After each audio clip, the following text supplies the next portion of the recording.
What's up everybody, Kinetic here, and welcome back to the Elder Scrolls Online. It has been at least a couple of months now since the last time that I talked about ESO. I think the last that I was talking about it was during when the game went buy to play, which a lot of people were kind of being a bit smug about that, like, oh, of course it went free to play or buy to play or something like that. It's a terrible game and stuff like that. Well, for a terrible game, I have a hard time actually leaving it alone. To me, that's a good sign that, well, for a number of reasons, I think that it's a good sign. It's a sign that it's an enjoyable game, at least for me personally, and that the game is improving and that there's a future for it, I think. I like to think that I'm pretty good at sort of predicting the ebb and flow of things, like what's trending and what's not trending. And out of all the MMOs right now, I have to say that ESO is probably one of the games that not only isn't getting stale and not really growing or anything like that, but is actually improving very much over time, gradually of course, and that the community itself is quite pleased with the game, or at least it seems so from what I've been looking into it, right? The reason why it came to this as well is because I have a never-ending itch that comes and goes to play MMORPGs, and, you know, one of the games that I kept falling back towards, like so many other people do, is kept going back to World of Warcraft, you know what I mean? And I kind of got tired of that because at best I could play World of Warcraft for like maybe a month or something like that before it all just became too predictable. It was more of just the same, and nothing was ever really surprising anymore. There was nothing to kind of progress towards other than just the usual stuff of, you know, doing dungeons, doing raids, and getting gear and stuff like that. And so I kind of was, you know, doing a little bit of searching around. Actually, that's what I was doing some months ago, as I was playing like 5 different MMORPGs at the same time, right? And I think I even talked about how I was playing those games. I was playing like Terra, I was playing ESO at the time, some World of Warcraft. I was even thinking of firing back up my Final Fantasy XIV game, and then Bloodborne came. That kind of came along and just smashed all my my time away from all sorts of games, especially MMORPGs. But after the fact, I've been wanting to pick something back up and play it, you know? And again, kind of like out of all the games that are out there, right? There's probably like 5 games, right? Let me name 5 games that I think are the most popular right now, right? Just in sheer popularity, right? In no particular order, right? We've got World of Warcraft, we've got Final Fantasy XIV, we've got the Elder Scrolls Online, we've got Terra. Yes, Terra is still a thing. And also for the 5th one, I would have to say would be Guild Wars 2, of course, right? And Guild Wars 2, like Final Fantasy XIV just got, is getting an expansion, right? So 3 of those games at least, well, actually all of these games, I should say, are getting content. They're kind of maintaining, at the very least, their popularity, if not growing in popularity, especially as some MMOs come along and fail hard, cough cough, WildStar, then, you know, people might break off to play those games, but a lot of the time they end up kind of coming back to these more stable MMORPGs, and I think that's why they're the more popular ones. Some will grow in popularity and then they'll just crash and burn, like for example WildStar. I hate that it's happened to WildStar. I've got absolutely nothing against WildStar, but wow, man, that game, I've never seen, out of the history of MMOs that I've been following, and I follow a lot of MMOs for over like a decade now, I've never seen a game rise and fall so hard as the way WildStar did. Really a shame. Another game would probably be Star Wars: The Old Republic, but even then, I think some might argue that, yes, they had a really poor transition from pay-to-play to free-to-play. I'm not sure what the condition of that game is right now, but pretty much nobody has anything positive to say about that.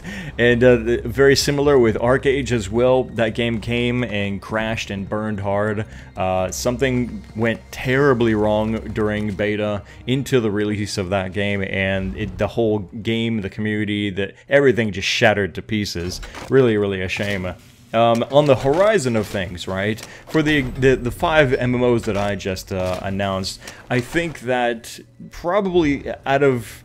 except for World of Warcraft, right? World of Warcraft is always going to remain king, but out of the other ones mentioned, I think that probably the next best games to expect healthy communities, growing content and things like that would be, again, in no particular order, Final Fantasy XIV, of course, they just got an expansion pack. Guild Wars 2, which is going to get an expansion pack, and that really just leaves Elder Scrolls Online to get an expansion pack. Now, they've been coming out with a lot of updates over well, the past year or so, right?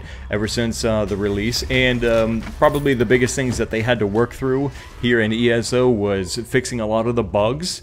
A lot of the kind of flow of the game wasn't all that well designed, and that's the interesting thing. Like, every time I come back to ESO, I see these changes, these little or these big improvements from the developers, ZeniMax, to make ESO not just a better game, but a better Elder Scrolls game. Now, say what you want, like, as far as like Elder Scrolls going to a multiplayer game. I honestly think that it's a great idea. It's just really, really hard to execute, you know, properly to make various people happy, because it's hard to take an Elder Scrolls game, which is dominantly, of course, historically a single-player game that really has a wonderful storytelling that's very personal, allows you to manipulate the world in all sorts of ways through very positive acts or devious acts, such as thieving and murdering people and stuff like that, right? Like, there's just something that the Elder Scrolls games, that they delivered so many cool things that was really hard to get right by making it into an MMORPG. But I'll say this, right, and I can't sit here and name all the little things, but I'll name a few things that I see have improved. I've seen improved storytelling. I've seen an improved sense of that storytelling being well written, for one, and just better presentation overall. Like, for example, if you go through the very beginning of the game, I've seen it like change like 4 or 5 times now, and every single time it's gotten better and better. I think they might be on the final version of how they want like that introduction in Cold Harbor to be, and it's just gotten a lot better. And not just that, but other story elements as well have seen improved. So I'm actually looking forward, in just that aspect alone, I'm looking forward to seeing more of the improvements, or if anything, there's obviously still some 99% of the game, storytelling wise, that I haven't even experienced yet, but judging by what improvements I have seen them make, I'm expecting cool things to happen in the future of ESO as far as my experience goes as I'm leveling through the game. But I mean, there's a lot of stuff if you want to loot from containers. That was a big issue for a lot of people very early on in the game. They're like, there's nothing to loot, everything's gone, and you know, that was kind of one of the side effects, you know, of having a lot of people online, is everybody's taking everything. But now you can find stuff all over the place. There's really like oh man, an abundance, an overabundance at times, it feels like, of stuff that I can loot, which is great. I love that.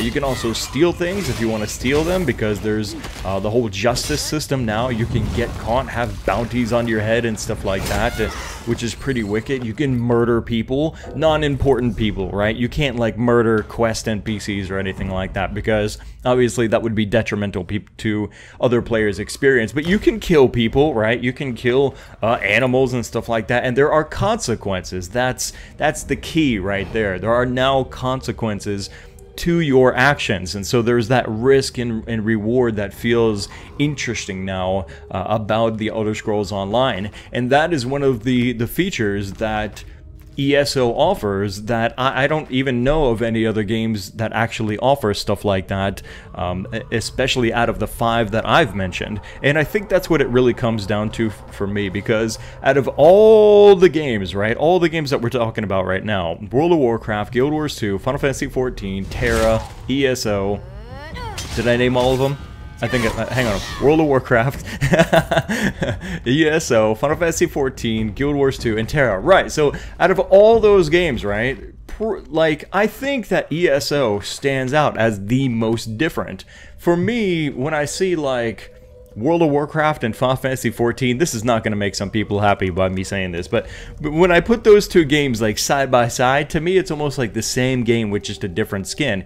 And anybody that wants to argue that, fine, but just remember that it was the developers, including Yoshi himself, that when they were doing Realm Reborn, they were looking hard at World of Warcraft as an influence on how to make their game better. And I see a lot of similarities between the two games. I'm not saying they're identical, but there's a lot of similarities. You can't deny that, right? Terra, despite having action combat, also feels very similar. And even Guild Wars 2 at times. I mean, it's quite different. Guild Wars 2 is quite different, but some of those differences aren't actually better. Like, for example, the living story, and I don't want to get into like all that, but the living story it never really did Guild Wars 2 justice for me personally.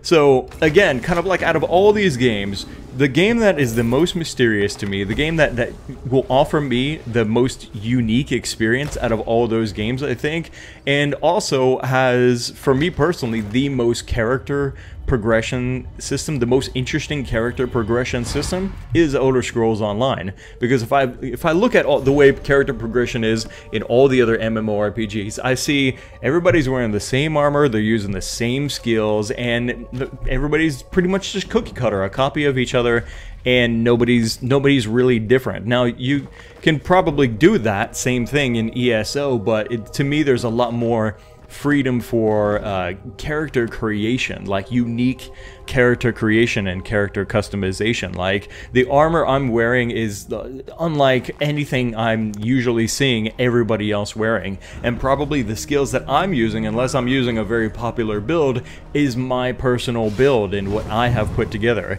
It's kind of like how I see my interest in Diablo 3 is like through my ability to make my own build. I've got all these skills that I can choose from, right?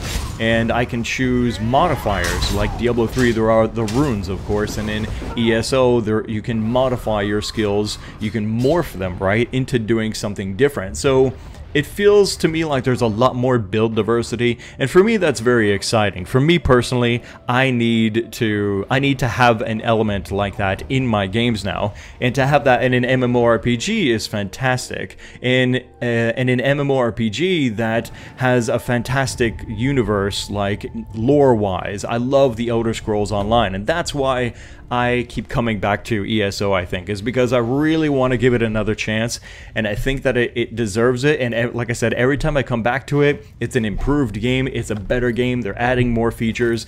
It is kind of slow, it's taken them time, but the future is looking bright, honestly, better than ever, I think, for ESO. And so far, here's another thing, the community is fantastic. Everybody that I meet in ESO is fucking cool, man. Like, like, I got, alright, right?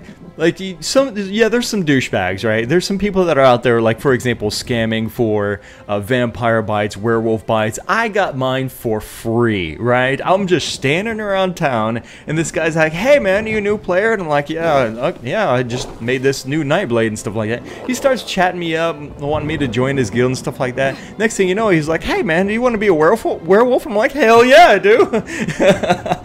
He's like, well, come on over here. And you can only do this, like, you can only do the werewolf thing like maybe once a week for other people or something like that, I've heard, or whatever. And you can charge people, right? There's a whole economy like based on biting other people, right? For like thousands of gold you can charge people to get this, and he gave it to me for free. And just everybody else that I've talked to, super cool, man. So more and more I'm enjoying my time in ESO, and I just thought I would share that with you guys, because I hate when a game has a bad reputation and continues to have a bad reputation when it doesn't deserve it anymore. If that were to be the case with, like, for example, Diablo 3, like, remember how bad Diablo 3 used to be? Because I fucking do. I remember how terrible Diablo 3 used to be. I still enjoyed it for a while, but like so many people, it was a huge stain on the series. Like, Diablo 3 was just this terrible execution of Blizzard trying to make a third installment for what was an insanely popular franchise. But Obviously, that game has come around. It's completely different now. And like how I was saying today earlier on the stream, it's almost the perfect ARPG for me right now. With all the changes that they've made, all the fantastic things that they've done to Diablo 3, if that game really, really deserves a much better reputation. Like, Diablo 3 needs to be put up, I think, on that pedestal and given respect, because they have done tremendous things, made incredible leaps and bounds to make that game better. And I hope to see the same thing happen with ZeniMax and the Elder Scrolls Online. Only time will tell, of course, and if nobody puts their faith in the game and nobody supports the game, then we, of course, will never see that happen. So I am putting my faith one more time one more time in ZeniMax, and I want to see them continue to do what they have been doing, and I'm looking forward to finishing up my Nightblade, doing some cool crafting in the future, some veteran rank stuff, dungeons, PvP. It's all looking pretty freaking cool, and yeah, I think that you guys will probably enjoy it as well as I go through this journey and get to end game. And then, you know, it'll happen just like all these other games that I've been talking about. ESO will get an expansion pack, and when it does, I guarantee you, mark my words, ESO is going to rise again, and it's probably going to rise really, really high. That's all for now, guys. I want to know what you think down in the comment section below. Keep an open mind about this, right? If you want to vent, of course, go ahead and vent, but I would like to hear some more open-minded comments, and actually, I would really like to hear if anybody out there is also playing ESO. Now, I'm playing on the PC. The console version came out for next-gen consoles and stuff like that. I'm hearing good things about that. The communities are pretty happy about it by the sounds of it. And yeah, if anybody wants to befriend me, if they want to meet up or anything like that, maybe do some questing. I'm only level 10, right? I'm just a little level 10. Just got bitten as a werewolf, so I'm only I'm barely out of my pup stage as a werewolf. But yeah, I want to hear your guys' thoughts down in the comment section below. Click the like button to support these Elder Scrolls Online videos. I really want to keep these coming out. If anything, just kind of like I was doing a while back with Diablo, just talking about the game, and then eventually evolve into doing some real, like, solid content for this game. With your support, it'll definitely happen. Thanks again for watching, guys. Stay subscribed. More videos are on the way. My name is Kinetic, and I'll see you next time.